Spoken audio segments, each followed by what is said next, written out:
Hello friends, 2026 का UPSC का prelims exam हो चुका है। इस एग्ज़ाम के बाद इस बार काफ़ी कंट्रोवर्सी हुई। बच्चों ने और टीचर्स ने भी यूट्यूब पे बोला कि इस बार का पेपर काफ़ी टफ आया है, लेंथी भी है और रिलेटिवली रैंडम भी है। तो मैंने भी इस पेपर को देखा और मैं इस पर अपना फीडबैक दे रहा हूँ। एक्चुअली 2025 मेरा लास्ट अटेम्प्ट था, तो अभी मैं स्टेट पीसीएस की प्रिपरेशन कर रहा हूँ। तो मैंने 2026 का यूपीएससी का पेपर देखा, कुछ क्वेश्चंस मैंने देखे।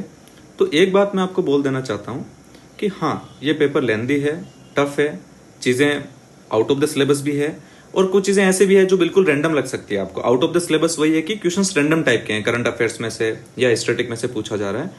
बट मैं आपको ये बात 100% गारंटी के साथ बोल सकता हूँ कि ऐसा फर्स्ट टाइम नहीं हुआ है। पिछले 5-6 साल से यूपीएससी प्रीलिम्स का यही पैटर्न बन चुका है। हर बार क्वेश्चन पेपर ऐसा ही आता है। अब इस बार कोचिंग वालों ने, जब बच्चों ने बहुत बोला तो कोचिंग वालों ने बोलना शुरू किया। बट मेरा अगर ऑनेस्ट ओपिनियन यही है कि इसमें गलती कोचिंग वालों की भी है कि जब लास्ट 5-6 ईयर से प्रीलिम्स का पूरा पैटर्न ही चेंज हो चुका है, तो इस पैटर्न को कोचिंग वाले क्यों नहीं पिक कर पा रहे हैं? वो बच्चों को उस तरह से क्यों नहीं पढ़ा पा रहे हैं जिस तरह से यूपीएससी पूछ रहा है?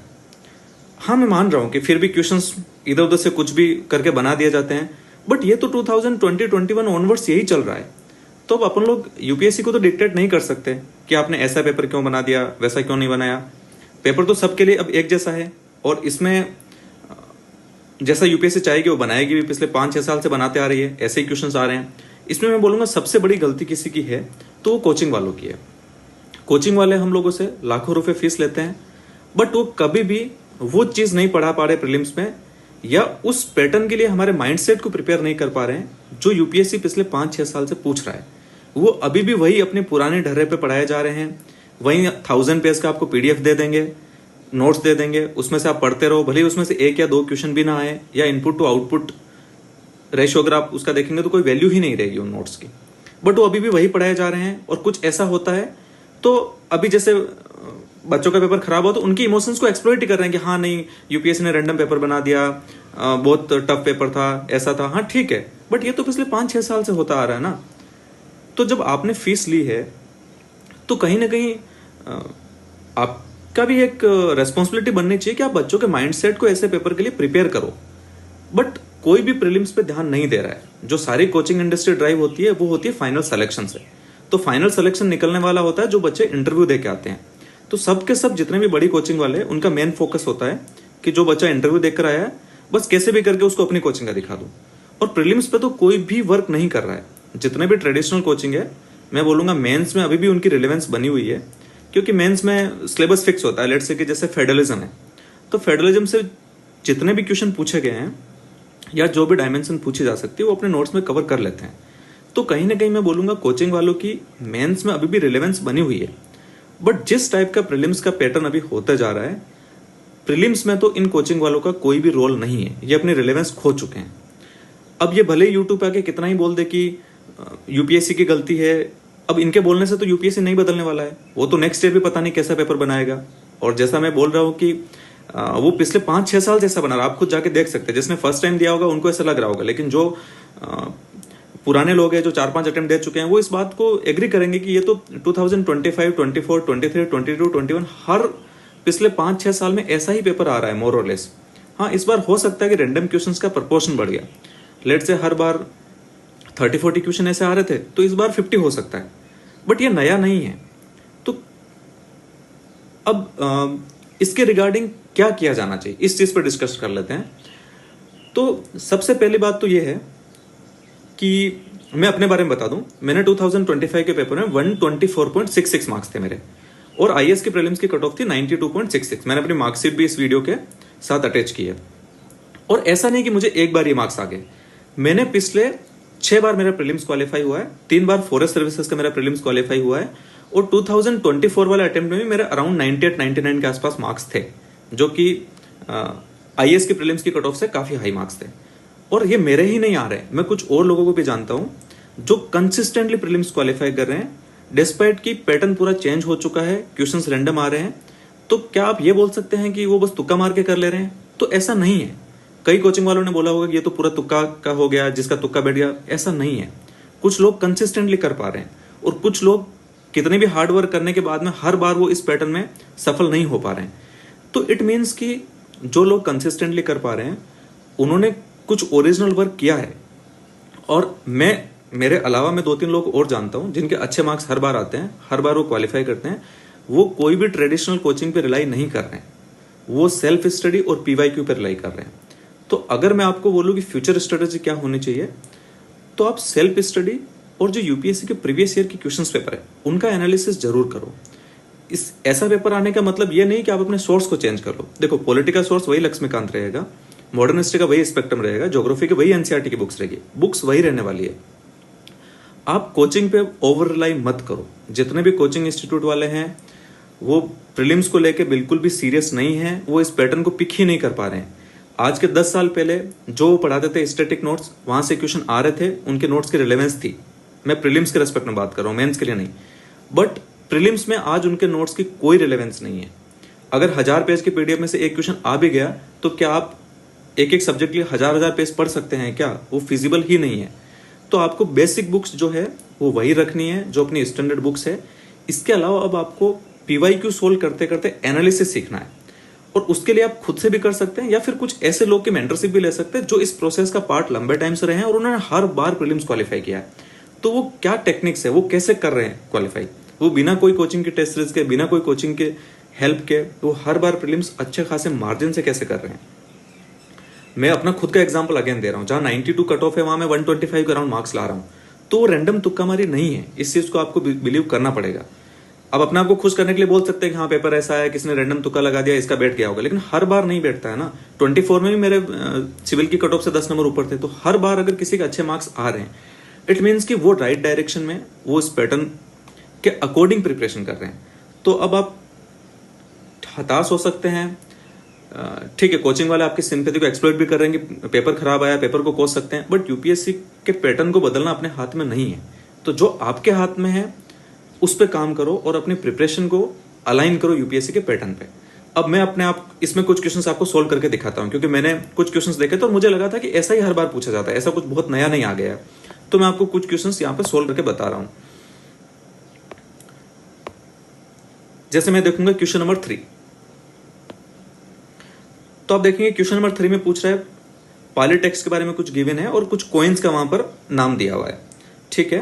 फिर सेकंड इसका ऑप्शन बोल रहा है कि जो भी ये एविडेंस है पॉलिटेक्स्ट में, ये punch mark coins from many site, most of them made of the silver, evidence from the Pali text is corroborated by archaeological evidence of punch mark coin from many site, most of them made of silver, ठीक है। वो coins है वो most of them silver के बने हुए हैं और कुछ कॉइन्स का उन्होंने फर्स्ट स्टेटमेंट में नाम दिया है।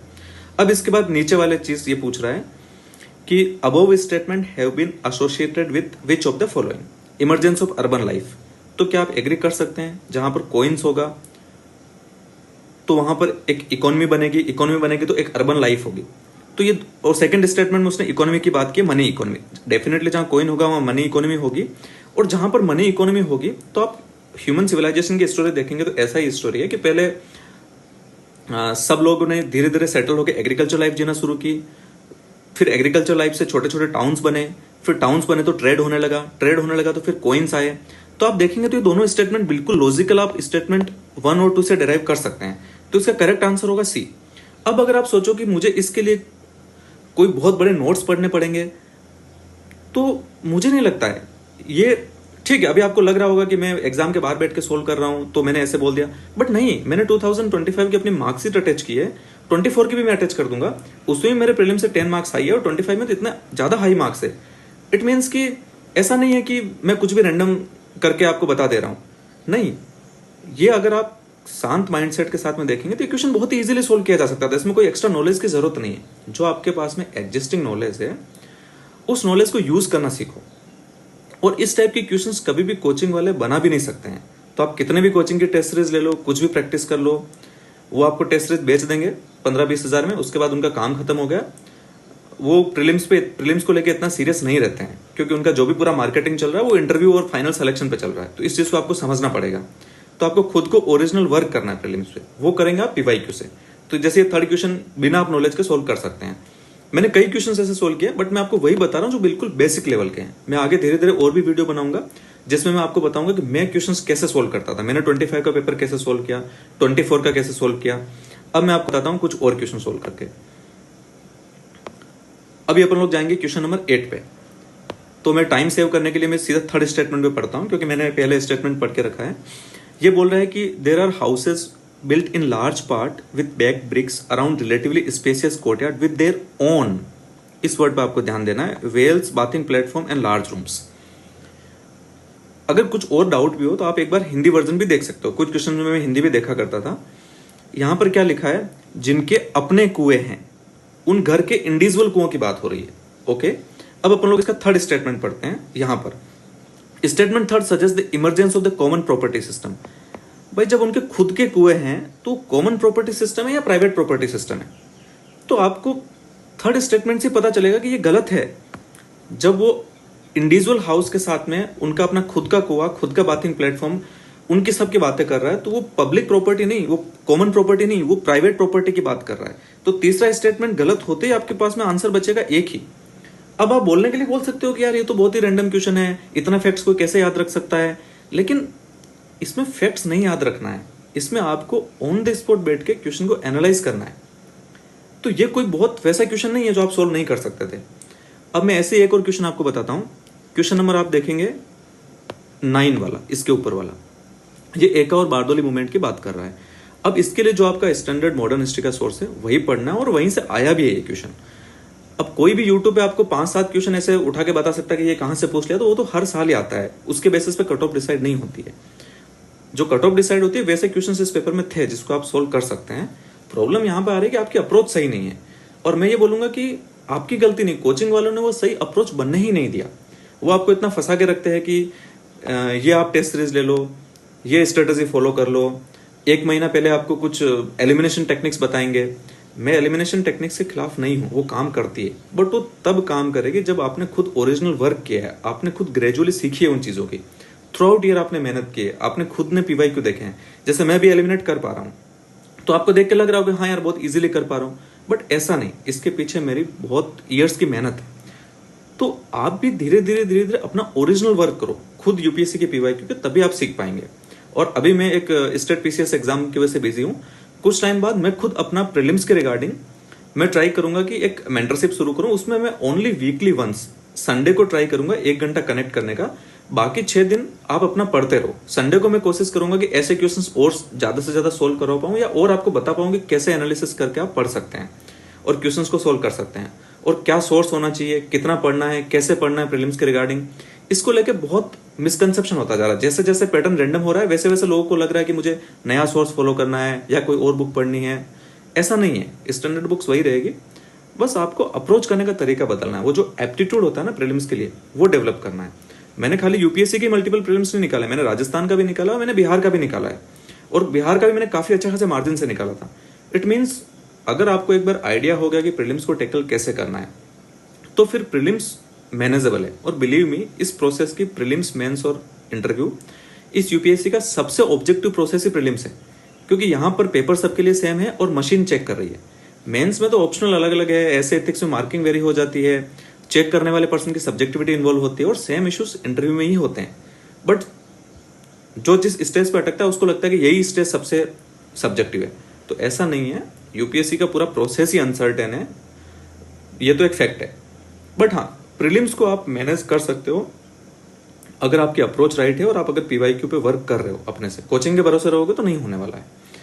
अब अगर मैं इसको देखता हूं, एका और बारदोली मूवमेंट की बात कर रहा है, तो पहला स्टेटमेंट बोल रहा है movement was throughout supported and organised by Congress while Bardoli was initially independent. ठीक है, अभी इस स्टेटमेंट को छोड़ देते हैं। प्रोवाइडेड बाय तालुकदार, तो ये अपने को पता है कि जो एका मूवमेंट की लीडरशिप आई थी ना, वो लोअर कास्ट पीपल और कॉमन पीपल्स आते थे, वो तालुकदार वगैरह से नहीं आई थी।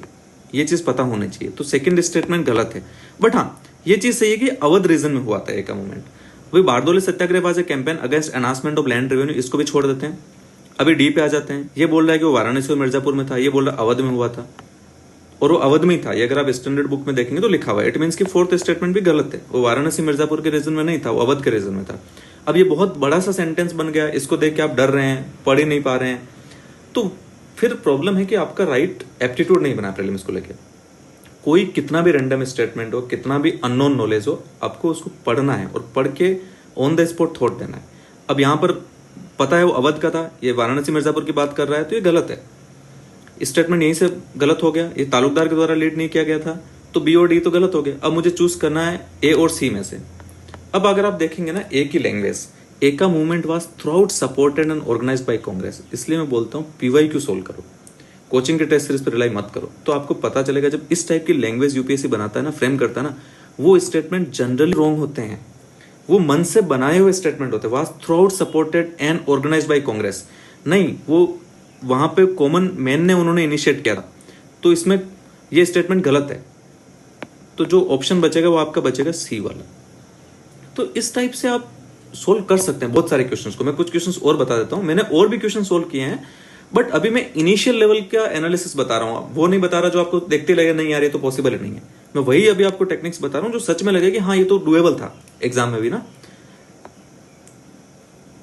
अब एक क्वेश्चन और देखता हूं मैं यहाँ पे, ये वाला क्वेश्चन नंबर 11 आप देखो, 11 का आप थर्ड स्टेटमेंट देखो। अब 11 वाले में क्या हुआ ना, या पढ़ लेना, आपने पढ़ लिया होगा, मैंने भी इसको पहले पढ़ा था। ये बोला कि सेम स्पीसीज डॉल्फिन की दोनों जगह पाई जाती है। तो जब सेम स्पीसीज पाई जाती है तो ज्योग्राफी का नॉलेज क्या है? जब अपन लोग